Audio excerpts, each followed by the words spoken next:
कारण मित्रांनो, मी आज जरा टेन्शन मध्ये आहे. भावानं किरकोळ नुसतं एकामेकाकडे बघितले म्हणून भांडण चालते आणि मी मेडवायला गेलतो मध्ये आणि मलाच हाली ब्लॉकची इटाने पिठावर डोसक्यात काढले मारले तर बुकायचं पाडलीत काय माझा मे बी मुलगाचा बाद 15 वर्ष वाघाचं मटण खाल्ले मी बी मुंड्याने बिंड्या हलगी वाजवून नाही मरलं नाही तर विषय मरडा नाही विषय लक्षात ठेवा.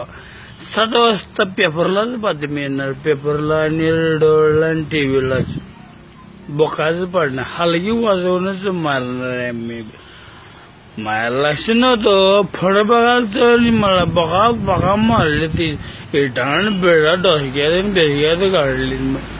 सोडवाय बळवाय जायचं काय विषय नाही. 2-4 थरलं बिरलं काय बारकीने बिरकी पोरं बोका पाडली तर माझं बाय संध्याकाळी 7 वाजता.